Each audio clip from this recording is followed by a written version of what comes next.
بسم الله الرحمن الرحيم فاسألوا أهل الذكر إن كنتم لا تعلمون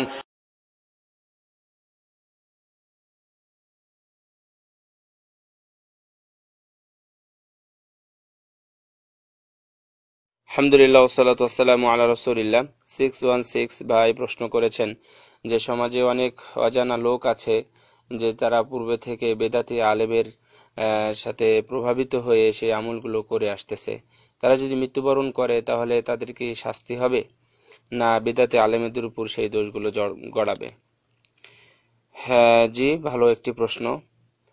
দুইটাই হবে।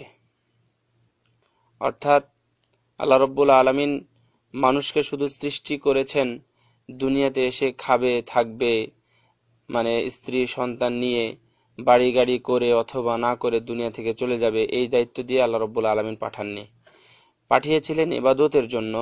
এই জিনিসটা তারা বুঝতে ভুল করেছে, এই জন্য তারা অপরাধী। দুনিয়াতে তাকে কেন সৃষ্টি করা হয়েছে এটাই যদি সে না জানে, এক জায়গাতে কাজে পাঠানো হয়েছে চাকরিতে, সে মানে একটা শহরে গিয়ে যে শুধু ঘুরে বেড়ায়, তাহলে মাস শেষে সে অবশ্যই নিশ্চিত বেতন পাবে না। সে কি কাজে পাঠিয়েছে এটাই যদি না জানে, তাহলে সেখানে সে কি চাকরি করতেছে? সুতরাং তাকে এক নম্বর এটা জানতেই হবে। একমাত্র মানে যে পাগল অথবা যার বুদ্ধি নাই, কেবলমাত্র তাদের উপর থেকে শরীয়তের এই দায়িত্বটা উঠিয়ে নেওয়া হয়েছে। তাছাড়া যার বুঝ আছে, যার জ্ঞান আছে, মানে মানে দিনী জ্ঞান বা ভালো জ্ঞান বা ইত্যাদি, ইসলামের জ্ঞান, হিন্দুদের জ্ঞান, এমনটা না, মানে যার বুঝ শক্তি আছে, আকল যার মধ্যে আছে, তাকেই সেদিন জিজ্ঞাসা করা হবে যদি না করা হয়। এরপরে যেটা আসবে যে সে আমল করত, কিন্তু সে আমলগুলো ছিল হচ্ছে মানে না, মানে কোরআন এবং সহিহ সুন্নাহ অনুযায়ী না, এবং আকীদা মানে সহিহ আকীদা সম্মত হয়নি, এই জন্য তাদেরকেও ধরা হবে। আল্লাহ রাব্বুল আলামিন সূরা কসস এর ৬২ নম্বর আয়াত এবং আরো অন্য আয়াতেও আছে ৬৫, তারপরে পরবর্তীতে ৭৫ নম্বর আয়াত, এই ধরনের আয়াত আল্লাহ রাব্বুল আলামিন বলেছেন ওয়াইনাদিহিম ফায়াকুলু আইনা শুরাকাই আল্লাযীনা কুনতুম তাসউমুন।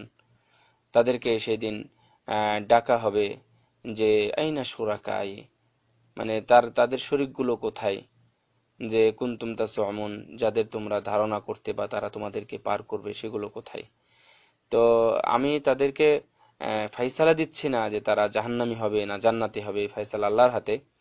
কিন্তু তখনই মানে তারা অপরাধী, চূড়ান্ত রূপে অপরাধী হবে যখন তাদের কাছে স্পষ্টভাবে দাওয়াত পৌঁছার পরেও তারা গ্রহণ করে না।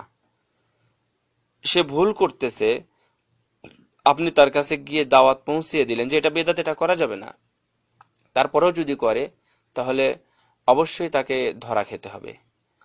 আপনি একটা কাজ করতেছে না, আপনি তাকে বললেন যে এটা হাদিসে আছে, এটা করতে হবে, এটা তুমি করতেছো না, এটা ভুল করতেছো, তারপরেও সে করলো না, ধরলো না, তাহলে সে ধরা খাবে। আর যারা ভুল পথে পরিচালিত করেছিল তাদেরকে তো আল্লাহ ধরবেনি। এটা সূরা হামিম সিজদার মধ্যেও আছে, আল্লাহ বলছেন ওয়াকালাল্লাযীনা কাফারু রাব্বানা আরিনাল্লাযীনা আযাল্লানা মিনাল জিন্নি ওয়াল ইনস নাজআলহুমা তাহতা আকদামিনা লিয়াকুনা মিনাল আসফালিন। আল্লাহ, যারা আমাদেরকে ভ্রষ্টতার পথে পথভ্রষ্ট করেছিল, যারা আমাদেরকে খারাপ পথে পরিচালিত করেছিল, তুমি তাদেরকে দেখিয়ে দাও তারা কোথায় আছে।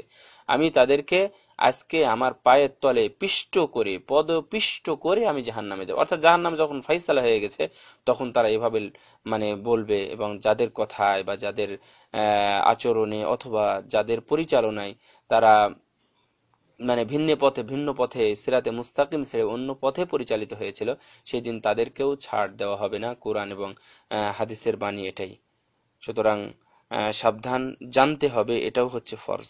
আল্লাহ আমাদের জানার এবং সে অনুযায়ী আমল করার তৌফিক দান করুন।